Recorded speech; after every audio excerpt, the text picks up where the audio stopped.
On this Christmas morning, as we continue our breaking news coverage of a huge explosion. Nick Barris in the 5 Alert Center. Nick, I understand you have spoken with a witness. What have you learned? Yeah, Roy, this is getting to the heart of the question of what was it exactly that led law enforcement to believe that this RV on 2nd Avenue was suspicious.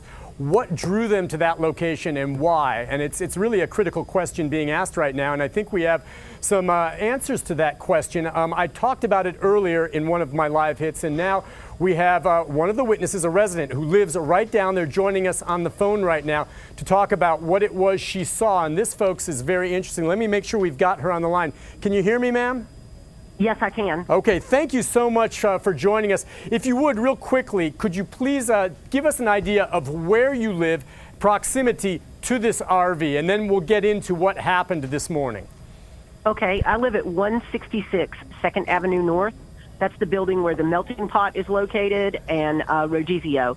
And the RV was parked right outside of our window. We're on the 3rd floor, and the RV was directly across the street from our apartment. Okay, so now let's go to what you told me and what I know authorities are looking into as well.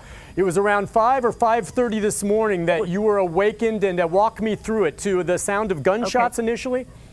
Exactly. Between 5 and 5:30 a.m., we heard very loud gunshots, repetitive, like 5 to 6 shots. I'm not sure, but very loud, and that woke us up. But we only heard it for a minute, and we just thought maybe, you don't know. You live downtown, you hear things.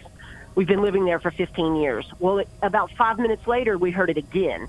And then I realized, and it was in the same place right outside of our window, basically on the street. So I called 911 for the first time at 5:32 this morning was my 911 call to say that I had heard gunshots. Well, then I went downstairs. We have a 2-level apartment, and I looked out the shades of my window, which I was a little bit afraid to raise because of the gunshots were so close. And I saw an RV directly out front across the street. And I began to hear a broadcast from, like a recording coming from the RV. And it was saying, this vehicle has a bomb. If you can hear this message, you need to evacuate. And all that was happening, and it was still, that went on for about 30 minutes. But then the RV message changed and said, you have 15 minutes to evacuate. And then we heard 14 minutes. Well, I went downstairs and I looked out on the sidewalk, and I saw that police were at both ends. By the way, I did see a police officer earlier between 5:30 and 6 a.m. walk around the RV. Okay, and 911 told me that police had responded. So they had responded, and we'll take it from there then. So what you're saying you heard at some point, and maybe this was something law enforcement had already been alerted to, was some kind of an announcement coming from the RV. I think you mentioned to me, did you not, it sounded recorded, a male voice, but you never saw any individual inside the RV. No, I couldn't see inside the RV. It was parked facing in an opposite direction, so I never saw the windshield. And, I was listening to something that I think you guys just played on the news, and now I'm not as positive it was a male voice, but it was definitely a recorded voice. A recorded voice, okay. Consistent, saying, evacuate this area. This vehicle is a bomb. It has a bomb. And then it started the countdown, and the last count we heard was 8 minutes, and we were in our cars driving across the river. But then it didn't go off until sometime after that. Okay, so do you think you made it across, you went over to Nissan Stadium, maybe in the parking area there, the countdown? And watched our building, and we were looking right at our building, and we knew, we couldn't hear the countdown at that point, but we knew from the time that we left, 20 minutes had passed, and there hadn't been an explosion, so we started driving back. We came back across KVD Bridge, and we're going to turn down 2nd Avenue. In fact, we made it almost down, we were on 2nd Avenue.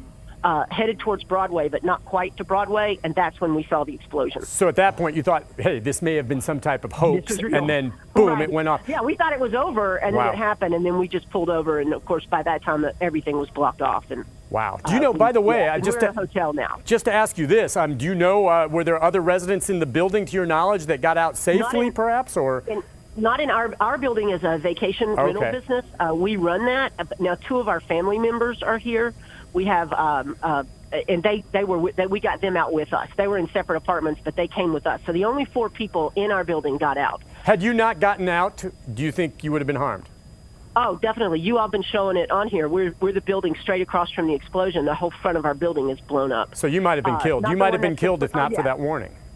Yes, if not for the warning, if that person had just detonated that bomb with no warning and no gunshots, we would have been either very seriously injured or killed. Let me ask you this, Whoever too. did this, As someone yeah. who's familiar, obviously very familiar with 2nd Avenue, the fact that there would have been an RV parked there along that stretch on Christmas morning, not that unto itself, by itself, just sitting there, is not all that unusual, would it be? There were other vehicles parked on the road. That wouldn't have been suspicious by itself, would it?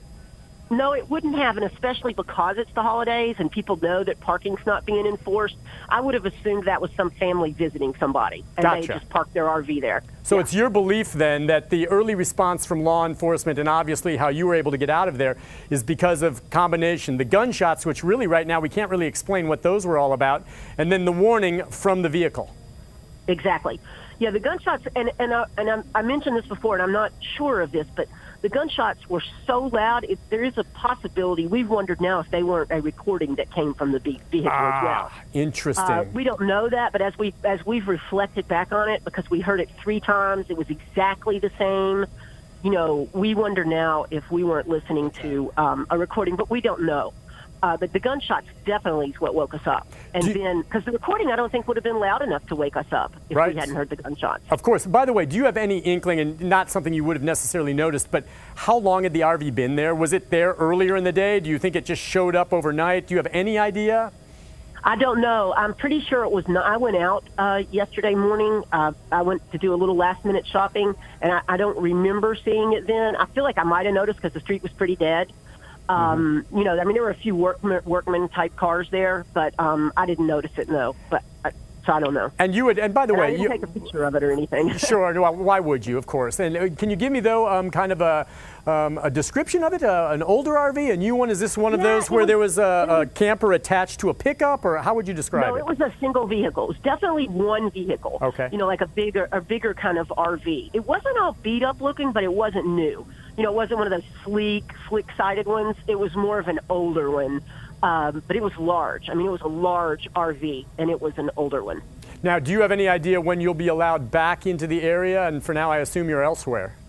Yeah, we're at a hotel now. Honestly, it's very difficult to tell. I don't know which building for sure is ours that you're all showing on the film, but I know all of our front windows are blown out, our apartment's blown out. I can't imagine that we'll be back in for days, and we didn't come out with anything but the clothes on our backs and pajamas. And again, since you're very familiar with that area, we know there are restaurants and clubs there. Can you think of anything there in your mind, and I'm just asking you as a citizen who lives in that area, that would have been a potential target?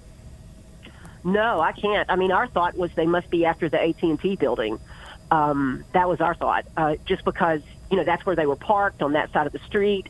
They chose not, thank God, to go down to Broadway and destroy everything. So, I mean, our thought was they must have been aiming for the building that they parked close to. Gotcha. Well, that's certainly something I know law enforcement will be going to look at, and that's just speculation right now. But listen, ma'am, thank you so much for joining us, and I'm so glad you were safe, and hopefully what you've shared here, along with authorities, will help in the investigation of this case. But thank you, ma'am, so much for your time.